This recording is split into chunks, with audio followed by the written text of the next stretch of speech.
18. Dear Art Crafts People of Greenville.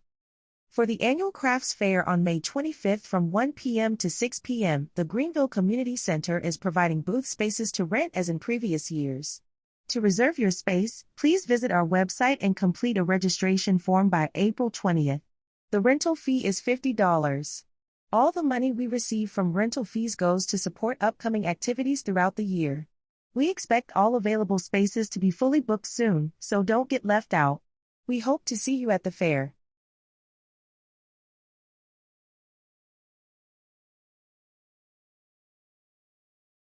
(19) Sarah, a young artist with a love for painting, entered a local art contest. As she looked at the amazing artworks made by others, her confidence dropped. She quietly thought, "I might not win an award." The moment of judgment arrived, and the judges began announcing winners one by one. It wasn't until the end that she heard her name. The head of the judges said, "Congratulations, Sarah Parker. You won first prize. We loved the uniqueness of your work." Sarah was overcome with joy, and she couldn't stop smiling. This experience meant more than just winning, it confirmed her identity as an artist.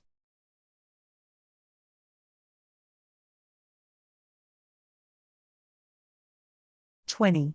Too many times people, especially in today's generation, expect things to just happen overnight. When we have these false expectations, it tends to discourage us from continuing to move forward. Because this is a high-tech society, everything we want has to be within the parameters of our comfort and convenience. If it doesn't happen fast enough, we're tempted to lose interest. So many people don't want to take the time it requires to be successful. Success is not a matter of mere desire, you should develop patience in order to achieve it. Have you fallen prey to impatience? Great things take time to build.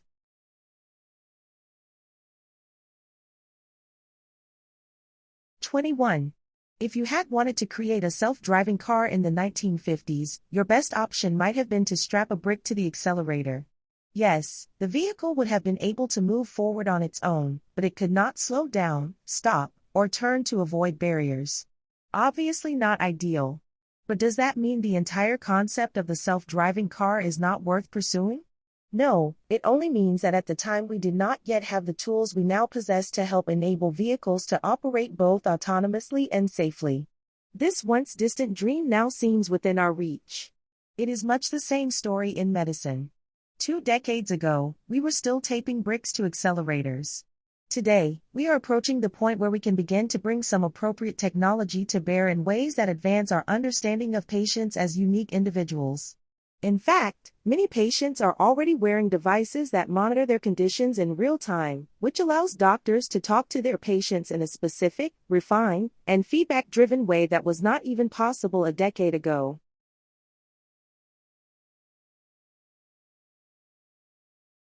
(22) We tend to overrate the impact of new technologies in part because older technologies have become absorbed into the furniture of our lives, so as to be almost invisible.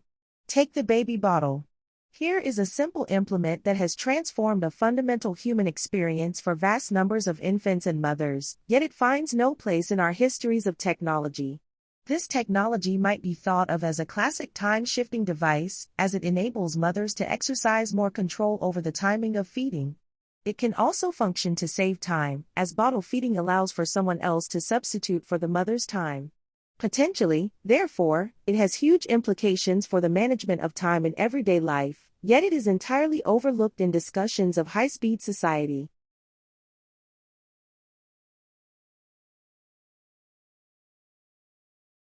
(23) Empathy is frequently listed as one of the most desired skills in an employer or employee, although without specifying exactly what is meant by empathy. Some businesses stress cognitive empathy, emphasizing the need for leaders to understand the perspective of employees and customers when negotiating deals and making decisions.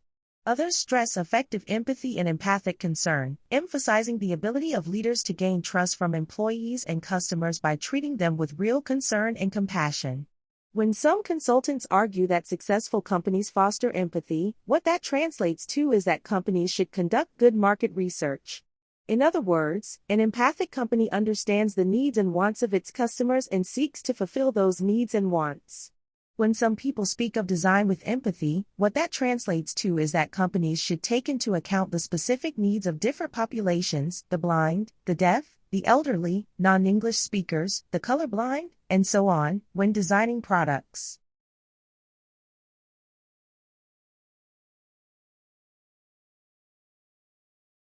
(24) The most prevalent problem kids report is that they feel like they need to be accessible at all times. Because technology allows for it, they feel an obligation. It's easy for most of us to relate. You probably feel the same pressure in your own life. It is really challenging to deal with the fact that we're human and can't always respond instantly. For a teen or tween who's still learning the ins and outs of social interactions, it's even worse. Here's how this behavior plays out sometimes. Your child texts one of his friends, and the friend doesn't text back right away. Now it's easy for your child to think, this person doesn't want to be my friend anymore. So he texts again, and again, and again, blowing up their phone. This can be stress-inducing and even read as aggressive. But you can see how easily this could happen.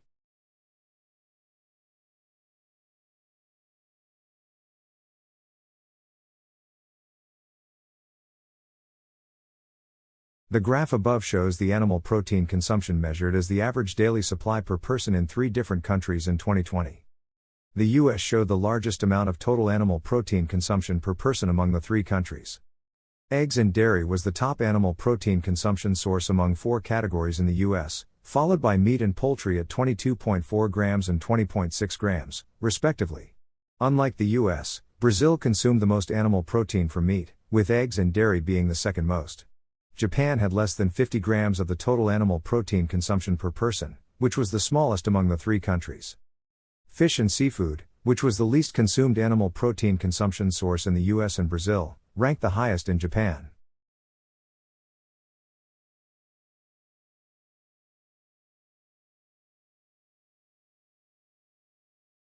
(26) Theodor von Karman, a Hungarian-American engineer, was one of the greatest minds of the 20th century.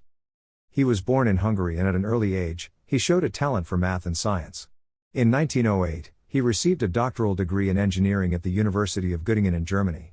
In the 1920s, he began traveling as a lecturer and consultant to industry. He was invited to the United States to advise engineers on the design of a wind tunnel at California Institute of Technology, Caltech. He became the director of the Guggenheim Aeronautical Laboratory at Caltech in 1930. Later, he was awarded the National Medal of Science for his leadership in science and engineering.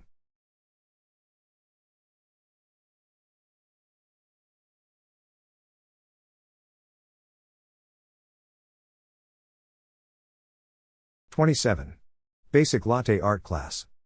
Make perfect lattes and present them in the most beautiful way. In this class, you will learn how to steam and pour milk. You will make 3 latte art designs on your own: heart, tulip, and leaf. Date, April 27, 2024. Time, 9 a.m. to 1 p.m. Place, Camfort Community Center. Registration and fee. Register online at www.camfort.com, from April 22 to April 24. $60 per person, cost of ingredients included. Notes. Dairy alternatives will be available for non-milk drinkers. Students can get a 10% discount. Family Night Hiking Event. Join us for a fun-filled night of hiking and family bonding. Date, Saturday, May 4th. Time, 6 p.m. to 9 p.m. Location, Skyline Preserve. Cost adults, $20, children under 19, $10. Guidelines: children must be accompanied by legal guardians. Bring a flashlight and a bottle of water. Follow the instructions of the guides at all times. Registration: visit www.familyhiking.com and register by April 26. A free first aid kit is provided for all who register by April 12.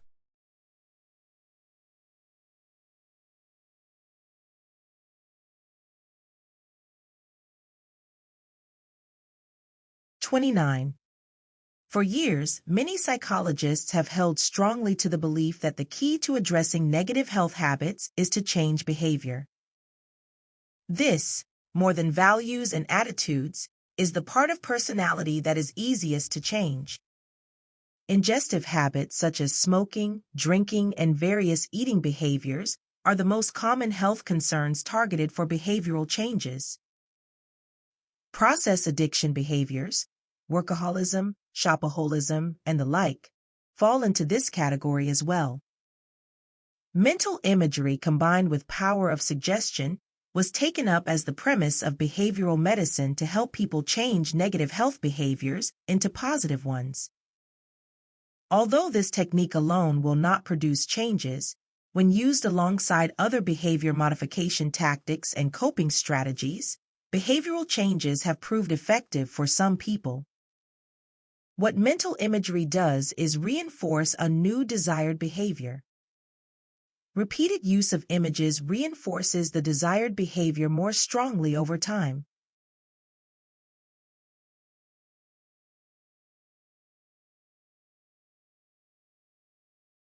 (30) Emotion socialization, learning from other people about emotions and how to deal with them, starts early in life and plays a foundational role for emotion regulation development. Although extrafamilial influences, such as peers or media, gain in importance during adolescence, parents remain the primary socialization agents. For example, their own responses to emotional situations serve as a role model for emotion regulation, increasing the likelihood that their children will show similar reactions in comparable situations. Parental practices at times when their children are faced with emotional challenges also impact emotion regulation development. Whereas direct soothing and directive guidance of what to do are beneficial for younger children, they may intrude on adolescents' autonomy striving. In consequence, adolescents might pull away from, rather than turn toward, their parents in times of emotional crisis, unless parental practices are adjusted. More suitable in adolescence is indirect support of autonomous emotion regulation, such as through interest in, as well as awareness and non-judgmental acceptance of, adolescents' emotional experiences, and being available when the adolescent wants to talk.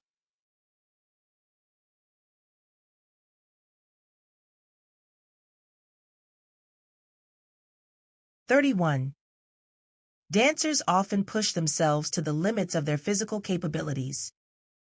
But that push is misguided if it is directed toward accomplishing something physically impossible. For instance, a tall dancer with long feet may wish to perform repetitive vertical jumps to fast music, pointing his feet while in the air and lowering his heels to the floor between jumps. That may be impossible no matter how strong the dancer is. But a short-footed dancer may have no trouble. Another dancer may be struggling to complete a half-turn in the air. Understanding the connection between a rapid turn rate and the alignment of the body close to the rotation axis tells her how to accomplish her turn successfully. In both of these cases, understanding and working within the constraints imposed by nature and described by physical laws allows dancers to work efficiently, minimizing potential risk of injury.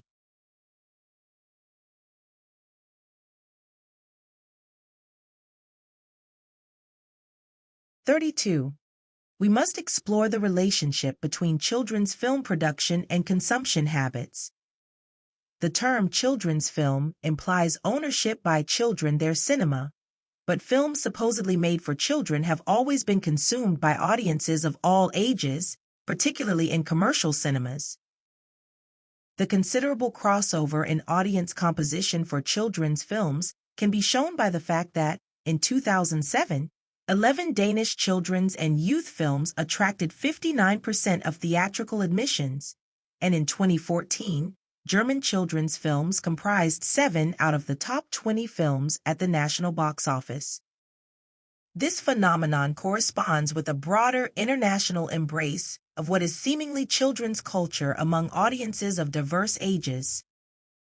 The old prejudice that children's film is some other realm, separate from, and forever subordinate to, a more legitimate cinema for adults, is not supported by the realities of consumption. Children's film is at the heart of contemporary popular culture.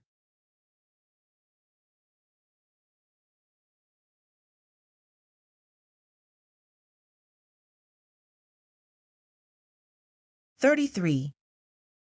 Beethoven's drive to create something novel is a reflection of his state of curiosity.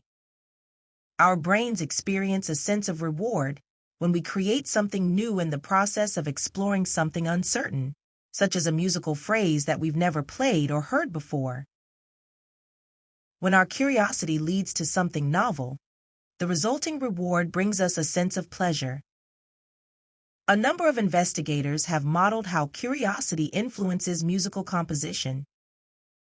In the case of Beethoven, computer modeling focused on the 32 piano sonatas written after age 13 revealed that the musical patterns found in all of Beethoven's music decreased in later sonatas, while novel patterns, including patterns that were unique to a particular sonata, increased.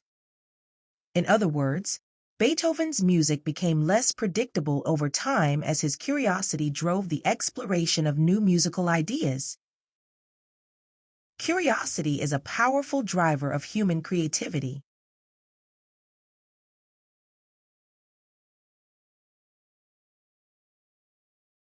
(34) Technologists are always on the lookout for quantifiable metrics. Measurable inputs to a model are their lifeblood, and like a social scientist, a technologist needs to identify concrete measures, or proxies, for assessing progress. This need for quantifiable proxies produces a bias toward measuring things that are easy to quantify. But simple metrics can take us further away from the important goals we really care about, which may require complicated metrics or be extremely difficult, or perhaps impossible, to reduce to any measure. And when we have imperfect or bad proxies, we can easily fall under the illusion that we are solving for a good end without actually making genuine progress toward a worthy solution. The problem of proxies results in technologists frequently substituting what is measurable for what is meaningful. As the saying goes, not everything that counts can be counted, and not everything that can be counted counts.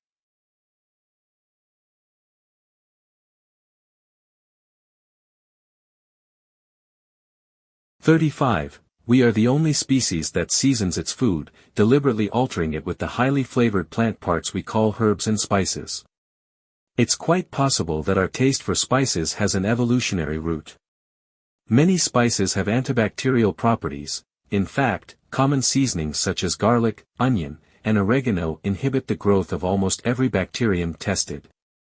And the cultures that make the heaviest use of spices, think of the garlic and black pepper of Thai food, the ginger and coriander of India, the chili peppers of Mexico, come from warmer climates, where bacterial spoilage is a bigger issue. In contrast, the most lightly spiced cuisines, those of Scandinavia and Northern Europe, are from cooler climates. Our uniquely human attention to flavor, in this case the flavor of spices, turns out to have arisen as a matter of life.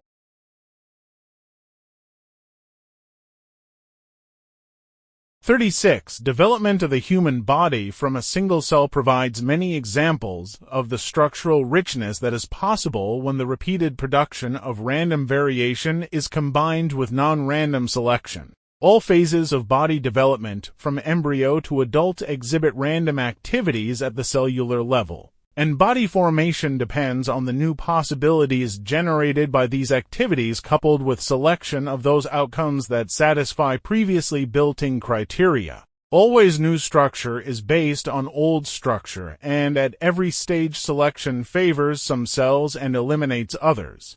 The survivors serve to produce new cells that undergo further rounds of selection, except in the immune system.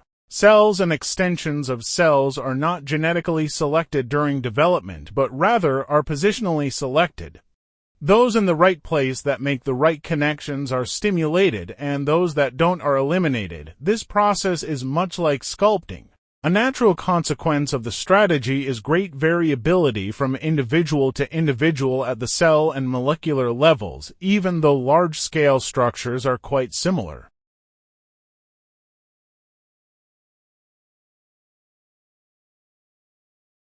(37) In order to bring the ever-increasing costs of home care for elderly and needy persons under control, managers of home care providers have introduced management systems. These systems specify tasks of home care workers and the time and budget available to perform these tasks. Electronic reporting systems require home care workers to report on their activities and the time spent, thus making the distribution of time and money visible and, in the perception of managers, controllable. This, in the view of managers, has contributed to the resolution of the problem. The home care workers, on the other hand, may perceive their work not as a set of separate tasks to be performed as efficiently as possible, but as a service to be provided to a client with whom they may have developed a relationship. This includes having conversations with clients and inquiring about the person's well-being. Restricted time and the requirement to report may be perceived as obstacles that make it impossible to deliver the service that is needed. If the management systems are too rigid, this may result in home care workers becoming overloaded and demotivated.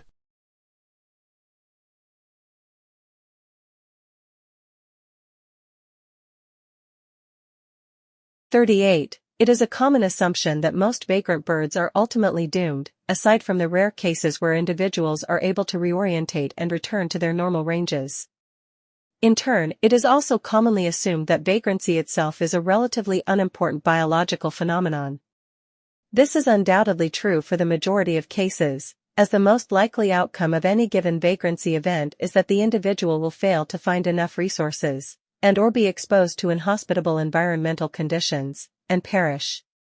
However, there are many lines of evidence to suggest that vagrancy can, on rare occasions, dramatically alter the fate of populations, species, or even whole ecosystems. Despite being infrequent, these events can be extremely important when viewed at the timescales over which ecological and evolutionary processes unfold. The most profound consequences of vagrancy relate to the establishment of new breeding sites, new migration routes, and wintering locations. Each of these can occur through different mechanisms, and at different frequencies, and they each have their own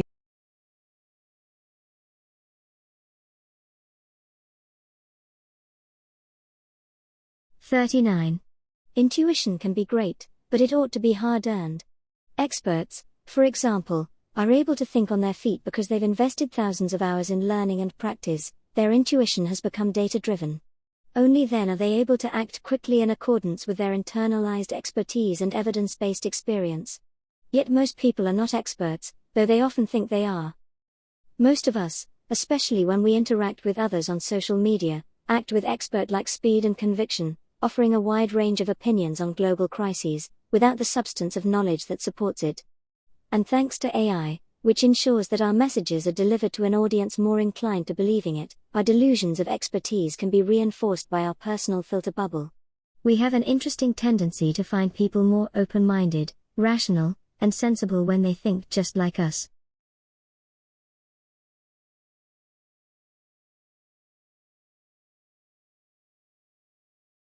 The fast-growing, tremendous amount of data, collected and stored in large and numerous data repositories, has far exceeded our human ability for understanding without powerful tools. As a result, data collected in large data repositories become data tombs, data archives that are hardly visited. Important decisions are often made based not on the information-rich data stored in data repositories but rather on a decision-maker's instinct, simply because the decision-maker does not have the tools to extract the valuable knowledge hidden in the vast amounts of data. Efforts have been made to develop expert system and knowledge-based technologies, which typically rely on users or domain experts to manually input knowledge into knowledge bases. However, this procedure is likely to cause biases and errors and is extremely costly and time-consuming. The widening gap between data and information calls for the systematic development of tools that can turn data tombs into golden nuggets of knowledge.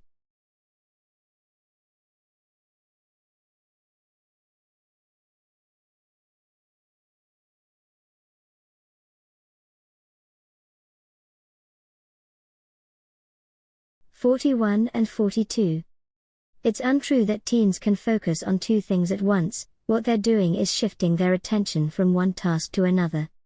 In this digital age, teens wire their brains to make these shifts very quickly, but they are still, like everyone else, paying attention to one thing at a time, sequentially.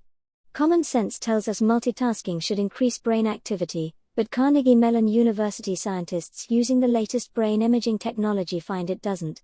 As a matter of fact, they discovered that multitasking actually decreases brain activity. Neither task is done as well as if each were performed individually. Fractions of a second are lost every time we make a switch, and a person's interrupted task can take 50% longer to finish, with 50% more errors. Turns out the latest brain research supports the old advice, one thing at a time. It's not that kids can't do some tasks simultaneously. But if two tasks are performed at once, one of them has to be familiar. Our brains perform a familiar task on automatic pilot while really paying attention to the other one. That's why insurance companies consider talking on a cell phone and driving to be as dangerous as driving while drunk. It's the driving that goes on automatic pilot while the conversation really holds our attention. Our kids may be living in the information age, but our brains have not been redesigned yet.